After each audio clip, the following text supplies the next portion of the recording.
Kami dari kelompok 7 akan mempresentasikan judul makalah kami, yaitu tentang marketing pencarian nasabah yang akan disampaikan oleh rekan-rekan saya. Yang pertama oleh Sophia.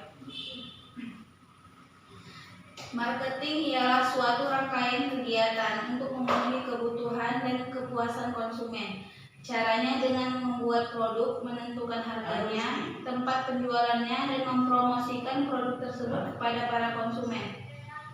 Atau marketing yakni suatu perpaduan antara kegiatan-kegiatan yang saling berhubungan untuk bisa mengetahui apa yang dibutuhkan oleh konsumen, sehingga perusahaan bisa mengembangkan produk, harga, pelayanan, dan melakukan promosi agar kebutuhan konsumen bisa terpenuhi, serta perusahaan mendapatkan sebuah keuntungan. Fungsi marketing yang pertama yaitu marketing funding untuk mencari nasabah pihak ketiga yang mempunyai dana lebih agar mau untuk menyimpannya ke dalam bank dalam bentuk produk yang ditawarkan oleh bank itu sendiri. Memperkenalkan, mempromosikan, memasarkan produk perbankan dan memperluas jaringan atau relasi antar perbankan atau dengan dunia di luar perbankan itu sendiri. Fungsi marketing lending adalah mencari nasabah, yaitu pihak ketiga yang sedang membutuhkan dana untuk keperluan individu maupun kepentingan guna mengembangkan perusahaannya dalam bentuk pinjaman yang tentunya sesuai dengan syarat peminjaman.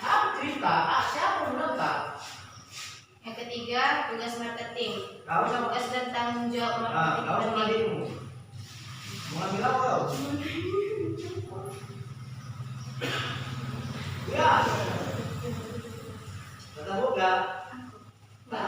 Pertama, marketing sendiri bertanggung jawab pada pencapaian target bidang usaha, funding atau pendanaan.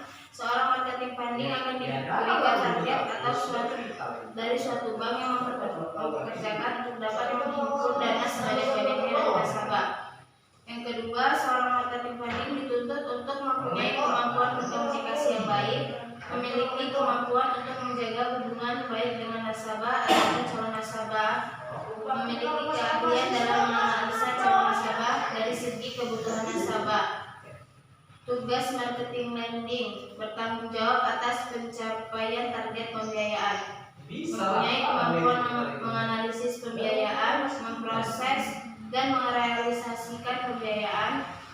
Seorang marketing lending biasanya menawarkan produknya dengan beberapa daya tarik untuk para nasabahnya. Di antaranya dapat berupa bunga bank atau bagi hasil yang rendah atau kecil dan proses yang mudah dan tidak berbelit, yang baik, serta mampu menjalin atau memperluas jaringan atau networking berorientasi pada target yang ditetapkan.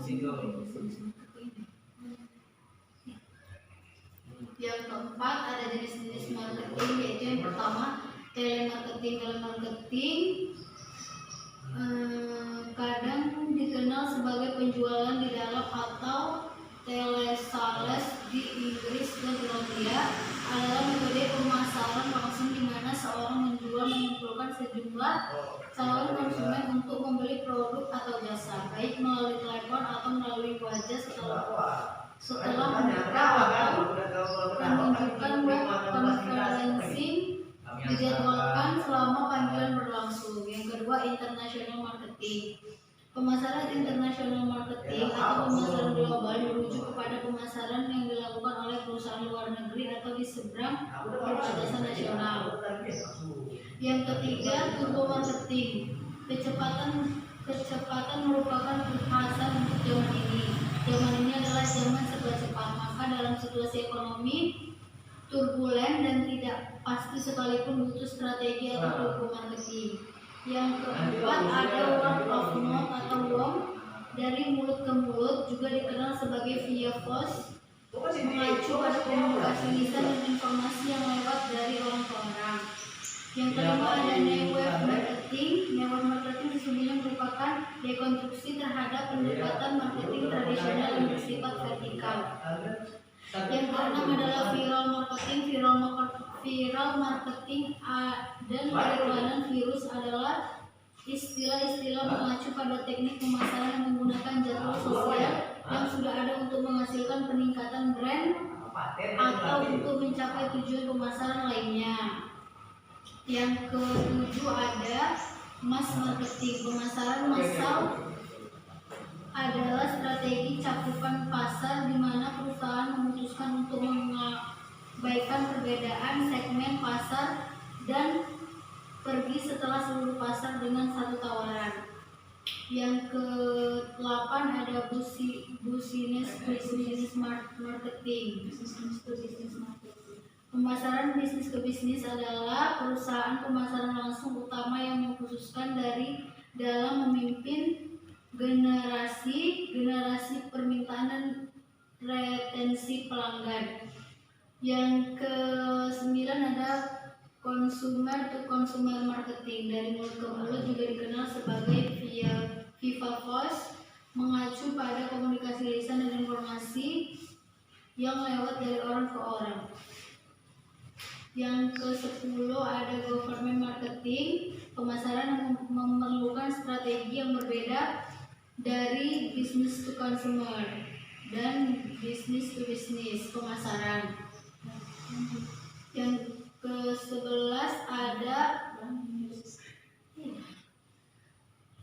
marketing. Ambus marketing dapat didefinisikan sebagai strategi pemasaran di mana pengiklanan mengasosiasikan dirinya dengan dan oleh karena itu memanfaatkan peristiwa tertentu tanpa harus membayar biaya sponsor.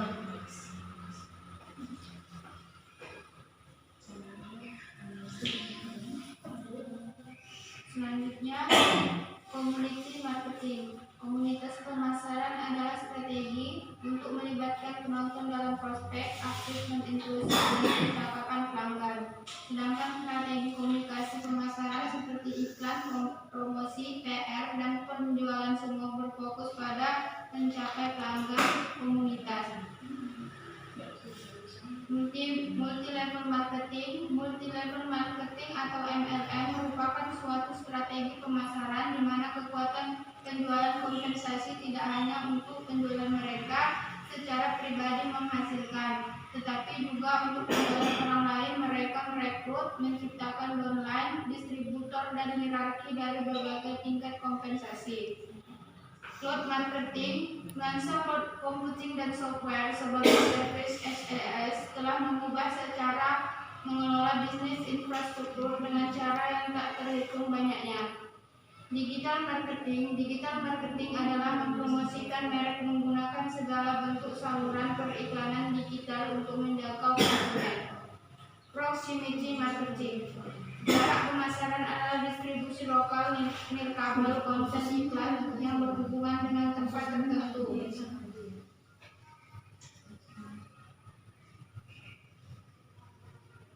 Transmisi dapat diterima oleh individu di lokasi yang ingin menerima mereka dan memiliki peralatan yang diperlukan untuk melakukannya. Distribusi mungkin melalui siaran lokal tradisional atau umum secara khusus ditujukan untuk perangkat dikenal negara tersebut. Trade show marketing adalah sumber daya terkemuka untuk pemasar pameran dagang hari ini. Desainer pameran dagang, perencana perusahaan, dan profesional pemasaran yang bertujuan untuk menjadi otoritas mendominasi dalam industri mereka.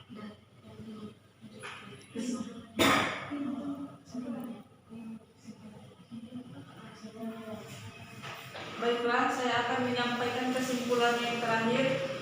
Kesimpulannya ialah dengan diketahuinya keinginan dan kebutuhan nasabah serta lingkungan pemasaran yang mempengaruhinya, memudahkan bank untuk melakukan strategi guna merebut hati nasabah. Strategi yang dilakukan meliputi penentuan strategi produk, strategi harga, strategi lokasi dan layout, dan strategi promosi. Strategi ini kita kenal dengan nama baruan pemasaran atau marketing mix.